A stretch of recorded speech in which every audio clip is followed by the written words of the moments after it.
Now it's time to talk with our dear Russ Ballard. He's a dear friend of Block&Change from Near Digital Collective, and we're going to talk about decentralized governance con Russ de Near Digital Collective, que estuvo con nosotros en julio en Madrid. Vamos a estar hablando sobre gobernanza descentralizada.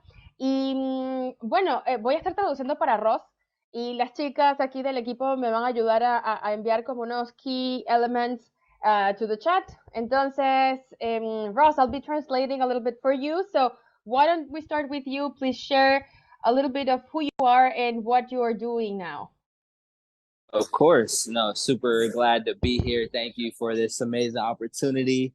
Always a pleasure. So I'm Russ. I'm the community lead at the NDC Near Digital Collective, the governance model on top of Near Blockchain. And so ultimately I run the events, I run community growth strategies, and focused on onboarding more community members into what it is we're doing at the NDC. Perfect, thank you. So, para quienes no conocen a Ross, él es el encargado de la parte de comunidad del NDC. El NDC es el organismo que se encarga de la gobernanza de la fundación de Near, que es un blockchain layer 1. Así que, pues, Ross se encarga ahí de toda la parte de manejo de la comunidad, creación de eventos y eso. Así que, pues, Ross, so let's start with the questions. So before diving into what is decentralized governance, let's talk a little bit about politics, because nobody likes politics and everybody runs from it, right? Even in the normal real world. So, but why are politics important, and why should somebody be a part of their political life and yeah, like be involved? And solo para que sepan, en español la pregunta es que, pues en general, la política no es algo que le guste mucho a las personas, todos huimos de las políticas, pero la pregunta es, ¿por qué es necesario que una persona se involucre en la política, sepa de esto y pues tenga participación? So, Ross, go ahead. We cannot hear you. And, I think a lot of people don't want to be political. There's so many things that are divisive within politics, but ultimately it's very important in order to make change. And, a lot of it stems from policy, right? And so governance allows community members to really take decisions for themselves and to ultimately be able to enact on a lot of the initiatives and programs that they want to see come to light. And so specifically within the NDC, this governance model is a way of allocating and spreading this community treasury, right? And so without this governance model, we would just be a centralized entity that would pick and choose who would get grants and who would receive funding and whatnot. And so now this is a great chance to really step up and to really draw up plans for themselves and their communities to take part in this and ultimately receive some of this community treasury. So at the end of the day, it's very important for those to participate because it allows you to have a voice and allows you to really have a say. And sorry, hold on, I was getting a call. Apologies, but yeah, it allows you to have a say for your community and really have a power when it comes to community organizing. This is amazing. Thank you for this. Hold it there. I'm just going to translate a little bit and then we keep going. Un poco en resumen, lo que acaba de decir Ross es que es muy importante que las personas se involucren en la participación política, a pesar de que le vivimos a esto, porque es la única manera en la que podemos tener una voz dentro del manejo de recursos, por ejemplo, o en la administración, en la organización de cómo se toman las decisiones dentro de una organización. Incluso yo puedo decir que podemos ir más allá, no solamente en una organización, en una empresa, en una DAO, sino también a nivel país, a nivel de gobierno. En este caso, el NDC lo que está buscando con la descentralización de su gobernanza es darle a la comunidad la posibilidad de que sean las personas quienes decidan qué se hace con los fondos de NEAR. No es un poder centralizado dentro de la fundación que dice el dinero se va aquí o se va allá, sino que es la comunidad la que decide pues a dónde van esos fondos. So Russ, from what you said, so tell us a little bit why the NDC was born, and so how was this centralized structure that NEAR had? Because if you're looking to have a decentralized structure now, is because you had a centralized before, right? Yep. So Yep. why this change? Why are you taking this route? How did the NDC come to life?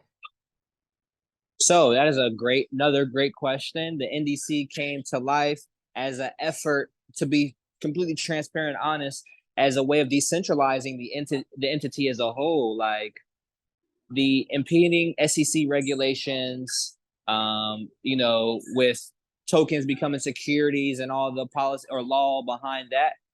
NEAR wanted to decentralize and really give the community, opportunity to really run the ecosystem. It's always been part of the plan as far as NEAR goes. They had a 5-year plan to decentralize. And so what they did is embedded it within the white paper of that plan. And so the NDC is an iteration of them decentralizing and giving this power back to the community.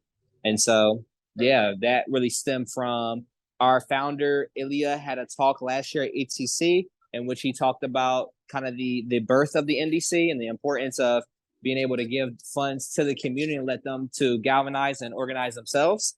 And so, yeah, now we've been 9 months strong post that, really got a $10 million treasury. I think it was like 5.7 million near the time. And yeah, we've been just moving and grooving since. Okay, excellent. So a lot you said there. So basically, this was an idea from the beginning, right? It was in the white paper, and even though it was centralized, the idea was for it to become decentralized, right? Okay, so let me translate that. Ok, so lo que Russ estaba diciendo es que NEAR nació con el propósito de que la gobernanza y la gestión de los recursos y la tesorería de la fundación de NEAR fuese descentralizada. Así que desde la creación del white paper se incluyó allá adentro un plan de 5 años donde en 5 años la comunidad tendría que regir completamente sobre el ecosistema y manejar una cantidad sustanciable de dinero. Aquí lo que Ross estaba mencionando, 5.7 millones de dólares a manejar de la comunidad para la comunidad. De eso se trata la descentralización. Pero yo ahorita lo que le quiero preguntar a Ross es cuáles son los elementos principales de esa gobernanza descentralizada y por qué la de NEAR está funcionando o funcionaría en el futuro cuando hay tantas DAOs que han fracasado, ¿verdad? Y todos aquí conocemos alguna DAO que ya ha fracasado. So, Ross, I'm going to ask now in English. So, why would you what are the key elements of a decentralized governance system at the NDC? And so, like, many DAOs have failed with different models in the past and in the present. So, what makes the NDC different and stand out from the others that does work right now and could work in the long term? Yeah, so I think ultimately a couple of things. First and foremost, we have to understand the underlying technology in which NEAR is built upon. From a technical standpoint, really, really easy for developers to use. There's a strong community of developers there, and it's continuously to grow. I think the other aspect is the people that are involved. And so from a governance standpoint, we really have been, working very hard at building a template and a format in which community members can come and participate and, be able to reap some of these rewards of the network, right? Contribute first and then rewards. And so ultimately, I think that this is such a new experiment and such a new processes. You won't figure it all out in one go round. It's really an iterative learning process. We implement, then we iterate, we learn, we take back feedback, and we continue to iterate. And so it's a beautiful thing to see come about. And it's just part of the processes, learning, and not to say this couldn't possibly fail. There's always an opportunity at failure, but it's really what we learn from it and how we continuously push forward. And building this in a bear market is a testament to some of the grit and the really desire amongst community members and whatnot. And so, yeah, this is a huge opportunity to really restore funding back to grassroots communities. And it's built for community by community. And so I think that's a couple of key points there. But as far as like the whole governance model itself, it really is inviting for those that participate in the community, have an OGSBT, you know, to really rally and run and support their communities, right? This is like the first ever global election, right? Where people can participate from all over the world, no matter where you're at. And so, yeah, that's a very important thing. That's amazing. That's amazing, Ross.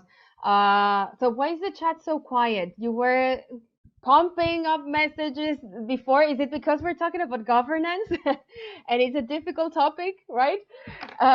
Siempre cuando estamos hablando de gobernanza, la gente como que se calla. Así que dejen sus comentarios en el chat de qué es lo que le está pareciendo todo esto. So I'm going to translate now, Russ. So, un par de cosas que Russ estuvo comunicando aquí como esos elementos claves, y por esto tuve que tomar nota, ¿no? Lo primero es entender la tecnología en la que está construido NEAR. Lo pudiésemos llevar también a otros blockchains, ¿verdad?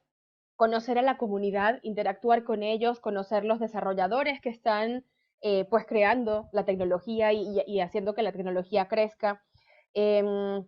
Otro de los key elements es el formato que ellos han decidido emplear. Y la verdad que nos ha parecido bastante innovador. Yo he estado participando en varias blockchains y ellos tienen un formato donde primero es la contribución y después hay una retribución. O sea, tú puedes ir a NEAR, trabajar con ellos, aportar algo a nivel de desarrollo, de marketing, de comunidad, y a fin de mes o a fin de trimestre tú puedes decir, oye, yo realicé todas estas acciones y puedo recibir algo de dinero por eso, ¿no? Y entonces eso hace que, pues, que la comunidad siga creciendo, y sobre todo en el bear market, que ahora vamos a hablar de eso, pues es a NEAR le ha funcionado ese formato para mantener a la gente y mantener a la comunidad ahí, ¿no? Cohesionada, pese a esto, ¿no? Es ese darle a la comunidad la gestión para la comunidad. O sea, sí, es pasar la batuta, no centralizar el poder, sino descentralizarlo. Y una de las cosas que pues es de NEAR, y creo que también es de todos los que estamos construyendo en blockchain, es que no sabemos qué va a pasar. O sea, puede que se cometan errores dentro de NEAR, pero por lo menos se están dejando precedentes y se están sentando bases y se está aprendiendo mucho lo que funciona y lo que no funciona para entonces pues poder iterar y poder hacer cambios, ¿no? Esta es la primera vez que además NEAR va a hacer una elección de votaciones para elegir a las personas que van a dirigir este NTC, el NEAR Digital Collective, y es algo muy importante para la comunidad blockchain global. Y eso es lo que le quiero preguntar ahorita a Russ. So Russ, you said at last that this is the first ever global voting, let's say election, for not only the NDC, but kind of like the blockchain community. So what about this? I mean, there are these upcoming elections. How did you come up with the model? You are looking for 29 people to kind of, like do this governance model. So it would be 15 people, House of Merit, 7 people, Transparency Committee, and 7 people of, I forgot, but yeah, like what makes this a successful model? Yeah, great question. So there's 3 governing bodies: the House of Merit, Transparency Commission, and Council of Advisors. Each play a specific role. House of Merit, the one who draw budgets and proposals. And sorry for the background noise, but Transparency Commission, the whistleblowers. Then there's a Council of Advisors. And I think this is such a thought out aspect because each one of these has its own independent checks and balances. So yeah, I think that's sorry, 1 second. This is live. Somebody's getting their life saved, but okay. That's good. But yeah, I think each one of these is a very important role and really is strategic with checks and balances, and each one can keep each other honest and accountable. And so I think that's what really makes it successful, right? Each one of these governing bodies being able to run off of one another, work cohesively, and be able to bring funding back to the community. Yeah. Okay, great. So, aquí cada uno de estos, de estos cuerpos de gobierno, estoy tratando de traducir lo que está diciendo, ¿no? Se mantiene cada uno, o sea, cada uno le rinde cuentas al otro. Y entonces eso hace que el modelo sea exitoso. Ellos lo que van a hacer es lanzar este modelo. Son 29 personas que van a estar rigiendo esas primeras votaciones. Es un periodo de 6 meses.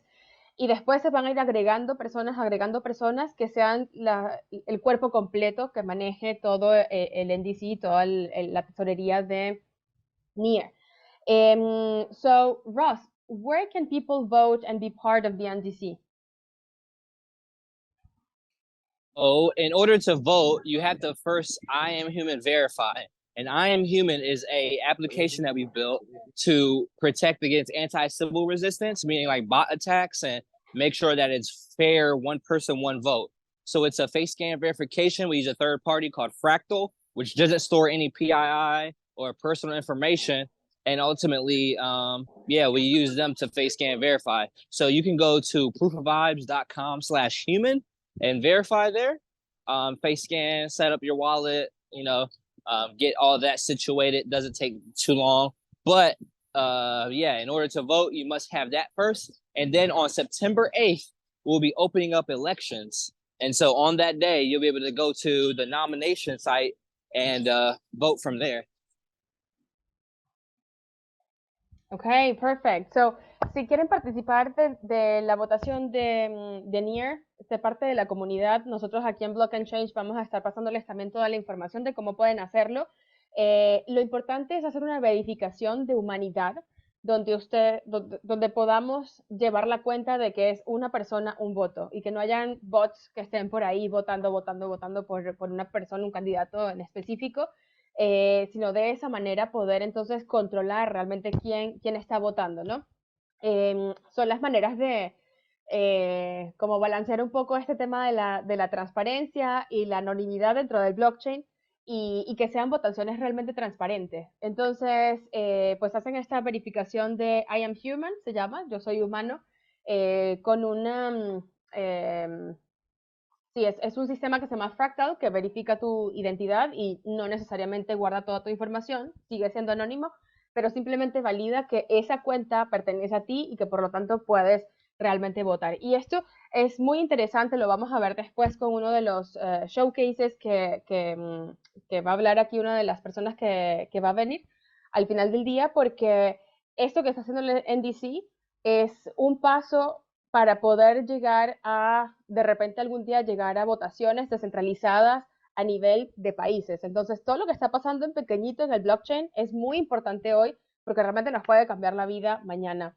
And one of the things that I'm saying, just to kind of wrap up this idea, Ross, is that what you're doing at the NDC is really something that it can seem small, like it's small in terms of how many people you have to vote for it, how many people are voting. But this is a very first step that can lead to maybe one day hosting like presidential elections or other type of elections, for countries where actually we use this type of decentralized governance models. So I think already the power is going from one person to the other. There is a power shift really crazy going on, and I think maybe we just shouldn't leave it to like a luck, but just be a part of this moment and and seize the opportunity to be part of history. So I don't know what you think about that. I wholeheartedly agree 1000%. The larger vision at hand here is that this entire blockchain is going from a centralized entity controlling over a $700 million treasury to being able to distribute it to the community for them to decide what gets funded, what doesn't get funded. So it's basically like if the US just said, hey, no more presidents, we're going to have community members just step up and determine how this country is going to, play out. And so 100% agree. This is a blueprint for future governance models. And I think it's really something to really channel and to really dive into, and very encouraging to be part of. I highly recommend everyone get a chance to do their research. You can follow us on Twitter at near DC, and just dive into it and for your own sake, right? As you spend more time learning about it and understanding what's going on, you'll build more confidence and like say, hey, wow, this is actually something worth, diving into. So yeah, I totally agree though. There is really a blueprint for governance models for all types of, blockchain and non-blockchain companies. Yeah, that's it. Thank you so much, Russ. Una de las cosas que está diciendo es que, bueno, también tenemos que cada quien hacer nuestra propia búsqueda, así que entrar en toda la documentación de NEAR, del NDC, ver qué es lo que está pasando. En todas las redes sociales está la información. Con Ana de Conexión estamos trabajando ahorita en traducir la información al español para que también todos ustedes puedan tener acceso a ella y puedan participar de esta votación.